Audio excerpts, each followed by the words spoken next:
இப்போ நீங்க என்ன கேட்டீங்களே வெளியில ஏதாவது நடந்திருக்கான்னு சொல்லிட்டு, எனக்கு வேற ஸ்டேட்ல நடந்ததை விட நம்ம தமிழ்நாட்டில் தான் நிறைய நடந்திருக்கு. பட் இவங்களுக்கு என்ன பிரச்சனைன்னு எனக்கு உண்மையிலேயே புரியல.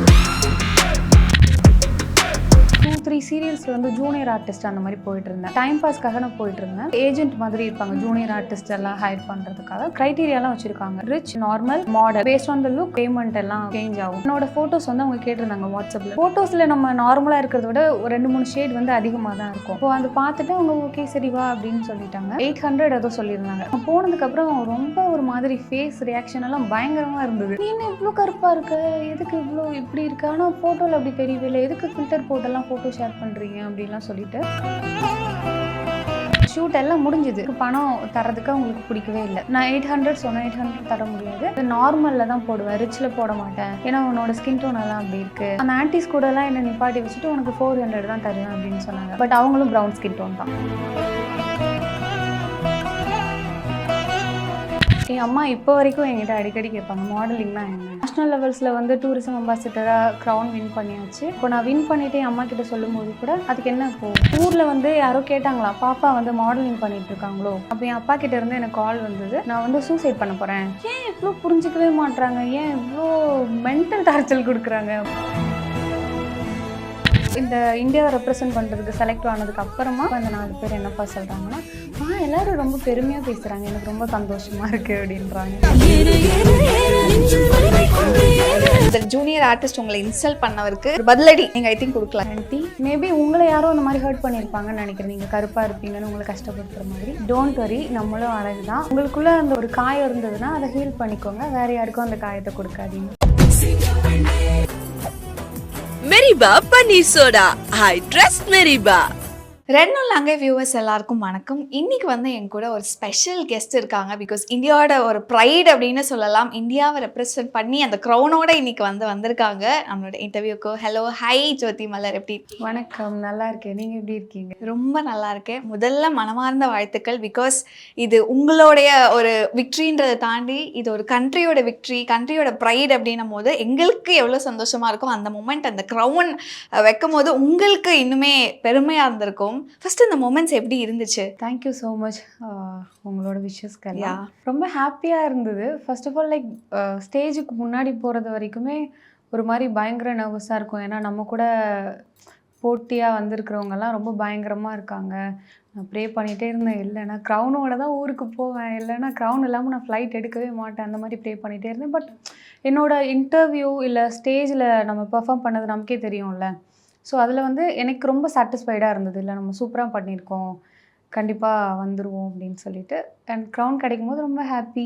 அப்பா ஓகே டன் அந்த மாதிரி. And miss heritage India 2025 and அதோட ஒரு டூரிசம் அம்பாசிடராக நீங்கள் இருக்கீங்க. ஆக்சுவலி இது எங்களுக்கு கேட்க கொஞ்சம் அந்த டேர்ம் புதுசாக இருக்குது. ஆக்சுவலி அப்படின்னா என்ன tourism ambassador? So tourism ambassador அப்படின்னா லைக் நம்மளோட இந்த சுற்றுலா துறையில் வந்து தூதுவர் அந்த மாதிரி செலக்ட் பண்ணியிருந்தாங்க. இது எதனால் எனக்கு அந்த டைட்டில் கொடுத்தாங்க அப்படின்னா, நம்மளோட நேஷ்னல் லெவல்ஸில் போகும்போது சில இன்டர்வியூஸ் எல்லாம் இருக்கும். ஸோ அதில் வந்துட்டு நீங்கள் நான் நிறையா ட்ராவல் பண்ணுறேன்ல, ஸோ ட்ராவல் பற்றி என்ன நினைக்கிறீங்க, எதனால் நீங்கள் நிறையா ட்ராவல் பண்ணுறீங்க, யங்ஸ்டர்ஸ்க்கு நீங்கள் என்ன சொல்ல விரும்புகிறீங்க, அந்த மாதிரிலாம் கேட்டிருந்தாங்க. அப்போ என்னோடய ஆன்சர் என்னவாக இருந்ததுன்னா, எல்லாருமே ட்ராவல் பண்ணணும். நம்ம ட்ராவல் பண்ணி வேறு வேறு மக்களோட கல்ச்சரை பார்க்கும்போது தான் நமக்கு வந்து ஓகே நம்மளை மாதிரியே எல்லாருமே ஒரு சூப்பரான ஒரு ரூட்டடான கல்ச்சரில் தான் இருக்காங்கன்னு ஒரு ரெஸ்பெக்ட் வரும். ஒரு மியூச்சுவல் ரெஸ்பெக்ட் வந்து ஒரு ஸ்டேட்டுக்கும் இன்னொரு ஸ்டேட்டுக்கும், இல்லை ஒரு நாட்டுக்கும் இன்னொரு நாட்டுக்கும் ஒரு மியூச்சுவல் ரெஸ்பெக்ட் இருந்தாலே நிறைய போர்கள் வந்து இங்கே தவிர்க்கப்படும் அப்படின்னு நான் சொல்லியிருந்தேன். So I got that title. Yeah, I think நீங்கள் சொல்லும் போதே ஒரு nicest thing which you told is, இப்போ இங்கேருந்து சே ஃபார் எக்ஸாம்பிள் நம்ம சவுத்தில் இருக்கோம், இங்கேருந்து நார்த்துக்கு போனால் பீப்புள் பார்க்குறவங்க என்ன சொல்லுவாங்கன்னா, அவங்கள கொஞ்சம் அப்படி தான் ட்ரீட் பண்ணுவாங்க. நார்த்லேருந்து இங்கே வந்தாங்க அப்படின்னா அவங்கள வந்து ஒரு மாதிரி தான் ட்ரீட் பண்ணுவாங்கலாம் சொல்லுவாங்க. பிகாஸ் நீங்கள் நிறைய கண்ட்ரீஸ் அண்ட் நிறைய ஸ்டேட்ஸ் ட்ராவல் பண்ணும்போது உங்களுக்கு அந்த ஒரு டிஸ்கிரிமினேஷன் எங்கேயா ஃபீல் ஆயிருக்கா? ஒரு இடத்துலேருந்து வராங்கன்றதை வச்சு ஜட்ஜ் பண்ணுற மாதிரி ஏதாவது நடந்திருக்கா? இல்லை, எனக்கு அந்த மாதிரி ஆனதில்லை. ஆனால் ஒரு ஃபன்னி ஸ்டோரி என்னென்னா, டெல்லி நான் போயிருக்கும்போது அவங்களுக்கு வந்து மேபி சவுத் இந்தியன்னா இவ்வளோ டார்க்காக இருப்பாங்கன்னு அவங்களுக்கு தெரியுமான்னு எனக்கு தெரியல. இல்லைனா வேறு மாதிரி ஒரு சுடிதார் சல்வார் அந்த மாதிரி அவங்க எக்ஸ்பெக்ட் பண்ணியிருப்பாங்க போல், எனக்கு தெரியல. டெல்லியில் என்னை பார்த்துட்டு நைஜீரியன்னு நினச்சிக்கிட்டாங்க. ஸோ அங்கே டெல்லியில் நம்ம நிறையா டூரிஸ்ட் பார்க்கலாம், நிறைய ஃபாரினர்ஸ் எல்லாம் வந்திருப்பாங்க. ஸ்கூல் ஸ்டூடெண்ட்ஸ் எல்லாம் பார்க்கும்போது அவங்க அப்படியே ஹாப்பி ஆகிட்டு hi Didi, hi hi Namaste like that and all they use to shout. அப்போ என்ன பார்க்கும்போது என்னையும் ஃபாரினர்னு நினச்சிக்கிட்டாங்க. என்கிட்ட வந்துட்டு ஹாய் ஹலோ எனக்கு ஃபோட்டோ எடுக்கணும் அந்த மாதிரிலாம் சொல்லிட்டு இருந்தாங்க. அது எனக்கு கொஞ்சம் ஹாப்பியாக இருந்தது. என் கூட வந்த it was a girls trip. என் கூட வந்த ஃப்ரெண்ட்ஸ் எல்லாம் சொன்னாங்க, ஐயோ உன்னை நைஜீரியன்னு நினச்சிட்டாங்க, உனக்கு வந்து கஷ்டமா இல்லையா அப்படி சொல்லிட்டு. நைஜீரியன் நினச்சா என்ன இப்போது, லைக் நம்மளை மாதிரி அவங்களும் ஒரு மனுஷன் தானே. இப்போ உங்களை வந்து நீங்கள் வந்து இப்போ யூகேலேருந்து வந்திருக்கீங்களான்னு கேட்டால் நீங்கள் ஹாப்பி ஆவீங்க தானே. உங்களை பார்த்தா இல்லை நார்த் இந்தியன் மாதிரி இருக்கீங்க, இல்லை வேறு கண்ட்ரிலேருந்து வந்தீங்கன்னு சொன்னால் ஹாப்பி ஆவீங்க. அதுவே உங்களோட ஒரு டார்க்கான ஸ்கின் டோனில் இருக்கிற மாதிரி ஒரு கண்ட்ரிலேருந்து வந்தால் ஏன் அவ்வளோ கஷ்டப்படணும்? நான் ரொம்ப ஹாப்பி. இப்போ ஒரு ஃபாரினருக்கான ஒரு வைபெல்லாம், அந்த ஒரு செலிப்ரிட்டி வைபெல்லாம் கிடைக்கணும்னா நான் வேறு கண்ட்ரிக்கு விசா எடுத்து போக தேவையில்லை. என் சொந்த நாட்டிலேயே என்ன ஃபாரினர் மாதிரி ட்ரீட் பண்ணுறாங்க. ஓகே ஹாப்பி அப்படி தான் இருந்தது. அப்புறம் நிறைய அந்த மியூசியம்க்கெலாம் உள்ளே போகும்போதும் அங்கே இருக்கிற செக்யூரிட்டிஸ் வந்து என்கிட்ட செக் பண்ணாங்க. ஏன்னா எனக்கு ஹிந்தி தெரியாது, ஹிந்தி பேச வராது, கொஞ்சம் கொஞ்சம் புரியும் பட் பேச வராது. அப்போது என்னோடய ஃப்ரெண்ட்ஸ் கிட்டலாம் நான் இங்கிலீஷில் தான் பேசிகிட்டு இருந்தேன். அங்கே இருக்கிற செக்யூரிட்டி என்ன நினச்சிட்டாங்கன்னா, ஃபாரினர்ஸ்க்கு வந்துட்டு என்ட்ரி டிக்கெட் 400 இருக்கும், இந்தியன் சிட்டிசன்னா ஒரு 40-50 அந்த மாதிரி நிறைய சேஞ்சஸ் இருக்கும்ல. அப்போ நான் வந்து இந்தியன் மாதிரி நான் சும்மா ப்ரிட்டன் பண்ணிகிட்ருக்கேன், நான் இந்தியனே கிடையாதுன்னு அவங்க நினச்சிட்டாங்க. ஸோ அவங்க என்னை கூப்பிட்டு உங்களோட ஆதார் கார்டு கிடைக்குமா அப்படின்னு சொல்லி கேட்டாங்க. நான் எடுக்கிற கேப்லேயே அவங்க ஹிந்தியில் பேசிகிட்டு இருந்தாங்க என்கிட்ட. அப்போ ஹிந்தி தெரியாதா, இந்தியன் தானே ஹிந்தி தெரியாதா அந்த மாதிரி கேட்டுட்டு இருந்தாங்க. அதுக்கப்புறம் இல்லை, அப்புறம் எனக்கு ஒரு லெவலுக்கு மேலே என்ன ஆச்சுன்னா, இந்தியன் தானே ஹிந்தி தெரியாதா அப்படி சொல்லும்போது நான் தமிழில் பேச ஆரம்பிச்சிட்டேன். இல்லை நான் தமிழ்நாட்டிலேருந்து வந்திருக்கேன், எனக்கு தமிழும் இங்கிலீஷும் தெரியும், எனக்கு ஹிந்தி தெரியாது, நான் இந்தியன் தான் அப்படி சொல்லும்போது ஓகே ஓகே அப்போது it sounds like Indian language அப்படின்னு அவங்க கொஞ்சம் ஓகே ஆகிட்டு அப்புறம் ஆதார் கார்டு காமிச்சேன். நான் ஒரு ஆல்மோஸ்ட் ஒரு 2-3 பிளேசஸில் டெல்லியில் நான் ஆதார் கார்டு காமிச்சது தான் என்னை உள்ளே விட்டாங்க. அண்ட் நீங்கள் சொல்லும் போது அதுதான் நான் அதான் கேட்கலான்னு நினச்சேன், உங்களுக்கு சமையல் அது ஹர்ட் ஆகலையா அப்படின்னு. பட் அதுக்கே நீங்கள் கிளியராக ஒரு விஷயம் சொல்லியிருந்தீங்க. ஒயிட் ஸ்கின்னாக இருந்து ஒரு யூகேலேருந்து வந்திருந்தான்னு சொன்னால் அவ்வளோ சந்தோஷமாக ஃபீல் பண்ணுற நம்ம ப்ராபப்ளி நம்ம இங்கே சவுத்தில் இருக்கோன்னும் போது நம்ம ஸ்கின் டோனே அதுதான் இல்லையா. டெஃபினட்டாக இது கொஞ்சம் ஸ்டீரியோடிபிக்கலான கொஸ்டினாக தான் இருக்கும். பட் இந்த டார்க் ஸ்கின் டோன்னால் மாடலிங்குள்ளே இல்லைன்னா ஒரு ஆக்டிங்குள்ளே நீங்கள் ஃபேஸ் பண்ண ஏதாவது ஒரு பிட்டர் மொமெண்ட்ஸ் ஏதாவது இருக்கா? எப்படி ஃபஸ்ட் அதை அக்செப்ட் பண்ணி, இன்னும் அந்த சேஞ்ச் அப்படிங்கிறது வந்துக்கிட்டே இருக்குது, இன்னும் கம்ப்ளீட்டாக அக்செப்ட் பண்ணல, இன்னும் நிறைய இடத்துல நம்மளை ஹர்ட் பண்ணுவாங்க, அதெல்லாம் எப்படி ஓவர் கம் பண்ணீங்க? ஓகே, இப்போ நீங்கள் எனக்கு கேட்டிங்களே வெளியில் ஏதாவது நடந்திருக்கான்னு சொல்லிட்டு. எனக்கு வேறு ஸ்டேட்டில் நடந்ததை விட நம்ம தமிழ்நாட்டில் தான் நிறையா நடந்திருக்கு. நம்ம தமிழ்நாட்டில் இருக்கிறவங்க ஆல்மோஸ்ட் நம்மளை மாதிரி கொஞ்சம் ப்ரௌன் ஸ்கின் டோன் அந்த மாதிரி தான் இருப்பாங்க, அந்த ஷேடில் தான் இருப்போம். பட் இவங்களுக்கு என்ன பிரச்சனைன்னு எனக்கு உண்மையிலே புரியல. இங்கே தமிழ்நாடு, சென்னை இங்கே தான் எனக்கு நிறைய அந்த மாதிரி நடந்திருக்கு. நான் ஆக்சுவலி ஒரு 2-3 சீரியல்ஸில் வந்து ஜூனியர் ஆர்டிஸ்ட் அந்த மாதிரி போயிட்டுருந்தேன். சும்மா பிடிக்கும், நமக்கு ஸ்க்ரீனில் வந்தால் நம்ம பார்க்கலாம்ல அந்த மாதிரி சும்மா என் ஃப்ரெண்ட்ஸ் போயிட்டுருந்தாங்க. ஒரு டைம் பாஸ்க்காக நான் போயிட்டுருந்தேன். அப்போ வந்து EVPயில் நடந்தது ஒரு சீரியலுக்காக. அதுக்கு வந்து ஒரு ஏஜென்ட் மாதிரி இருப்பாங்க, ஜூனியர் ஆர்டிஸ்ட் எல்லாம் ஹையர் பண்ணுறதுக்காக. ஒரு சில க்ரைட்டீரியாலாம் வச்சுருக்காங்க, ரிச், நார்மல் அண்ட் மாடல் அந்த மாதிரி ஒரு க்ரைட்டீரியா வச்சுருக்காங்க. பேஸ்ட் ஆன் த லுக் அவங்களோட அந்த பேமெண்ட் எல்லாம் சேஞ்ச் ஆகும். அப்போது என்னோடய ஃபோட்டோஸ் வந்து அவங்க கேட்டிருந்தாங்க வாட்ஸ்அப்பில், நாளைக்கு ஒரு ஷூட் இருக்குது, இவ்வளோ ஃபீமேல் வேணும் அப்படி சொல்லி கேட்டிருந்தாங்க. என்னோடய ஃப்ரெண்டு வந்து எனக்கு அதை ஷேர் பண்ணியிருந்தாங்க. அப்போ அவங்களுக்கு நான் வந்து வாட்ஸ்அப்பில் பிங் பண்ணும்போது ஃபோட்டோஸ் கேட்டாங்க. ஃபோட்டோஸில் நம்ம நார்மலாக இருக்கிறத விட ஒரு 2-3 ஷேட் வந்து அதிகமாக தான் இருக்கும். அப்போது அதை பார்த்துட்டு அவங்க ஓகே சரி வா அப்படின்னு சொல்லிட்டாங்க. அப்போ வந்து எனக்கு ஒரு 800 ஏதோ சொல்லியிருந்தாங்க, பர் டேக்கு அவங்க 800 கொடுப்பாங்கன்னு சொல்லிட்டு. நாங்கள் போனதுக்கப்புறம் ரொம்ப ஒரு மாதிரி ஃபேஸ் ரியாக்ஷன் எல்லாம் பயங்கரமாக இருந்தது. நீ என்ன இவ்வளோ கருப்பாக இருக்க, எதுக்கு இவ்வளோ இப்படி இருக்க, ஆனால் ஃபோட்டோவில் அப்படி தெரியவே இல்லை, எதுக்கு ஃபில்டர் போட்டெல்லாம் ஃபோட்டோ ஷேர் பண்ணுறீங்க அப்படின்லாம் சொல்லிட்டு. இது சொன்னது டைரக்ட், ஐ மீன் அந்த serial director junior artist agent, அந்த ஏஜென்ட் இருப்பாங்கல்ல. ஓகே, அவங்க வந்துட்டு அந்த EVP அந்த என்ட்ரன்ஸ் இருக்கும், ஓகே, அங்கே வந்து ஒரு செக்யூரிட்டி எல்லாம் இருப்பாங்க. அவங்க வந்து என்னோட ஏஜென்ட் வரதுக்காக நான் வெயிட் பண்ணிட்டு இருந்தேன். நீங்கள் எந்த சீரியலுக்காக போகிறீங்க, எந்த செட்டுக்கு போகணுன்னு கேட்டாங்க. I was completely new for that EVP set and everything. அப்போ அந்த ஏஜென்ட்காக நான் வெயிட் பண்ணிட்டு இருந்தேன். அவங்க அந்த என்ட்ரன்ஸ்லேயே என்னை பார்த்துட்டு அன்றைக்கி டே ஃபுல்லாகவே ஒரு நல்ல நாளே இல்லை அந்த மாதிரி சொல்ல, ரொம்ப ஒரு டவுனாகவே இருந்துகிட்டு இருந்தேன்.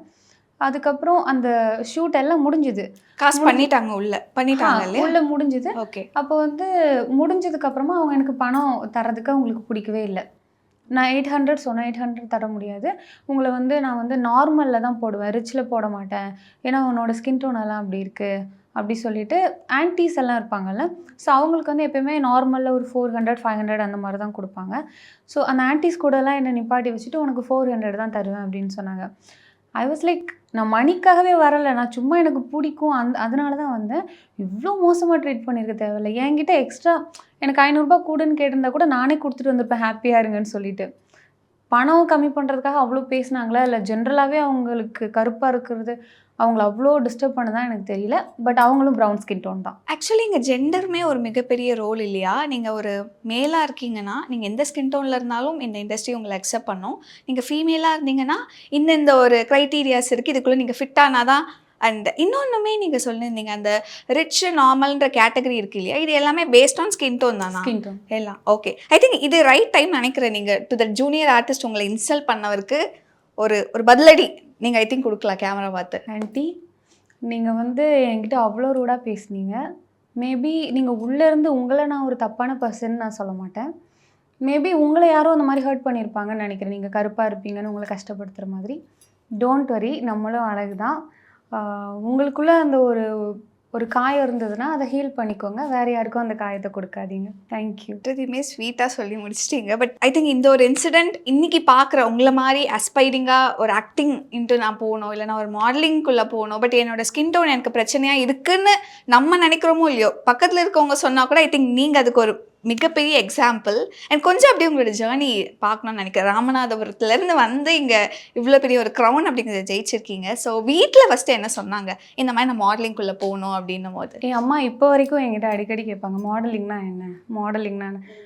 நேஷ்னல் லெவல்ஸில் வந்து டூரிசம் அம்பாசிடராக க்ரௌன் வின் பண்ணியாச்சு. அப்போ நான் வின் பண்ணிவிட்டு என் அம்மா கிட்ட சொல்லும்போது கூட அதுக்கு அம்மா இந்த மாதிரி நான் டூரிசம் அம்பாசிடராக வின் பண்ணியிருக்கேன்னு சொல்லும்போது அதுக்கு என்ன இப்போது சரி ஓகே அந்த மாதிரி தான் சொன்னாங்க. என்னன்னா அவங்களுக்கு வந்து ஹாப்பி, நான் நல்லா இருக்கணும் அந்த மாதிரி ஒரு இதெல்லாம் இருக்குது. பட் அவங்களுக்கு வந்து தெரியாது, இது பற்றின பெரிய அவேர்னஸ் எதுவுமே கிடையாது. இப்போ நான்னா இப்போது ஊரில் 12th வரைக்கும் படித்தேன், சென்னையில் வந்து இன்ஜினியரிங் படித்தேன், பெங்களூரில் ஒரு 2-3 இயர்ஸ் ஒர்க் பண்ணிகிட்டு இருந்தேன். நமக்கு நிறைய ஒரு எக்ஸ்போஷர் இருக்குது, பட் அவங்களுக்கு இல்லை. ஸோ அதனால் அவங்களையும் என்னால் எதுவும் சொல்ல முடியாது. அவங்க ஊர்லேயே ராமநாதபுரத்துக்குள்ளேயே தான் அவங்க வாழ்க்கை, அங்கேயே பிறந்தாங்க, அங்கேயே கல்யாணம் பண்ணாங்க, அங்கேயே வாழ்ந்துட்டுருக்காங்க. ஸோ ஒரு குட்டியான ஒரு 2 ஊர் தான், ஒரு முதுகுளத்தூர், தெற்கு காக்கூர், அந்த 2 ஊருக்குள்ளே அவங்க இருந்து இந்தளவுக்கு எனக்கு ஃப்ரீடம் கொடுத்ததுக்கு தேங்க்யூ.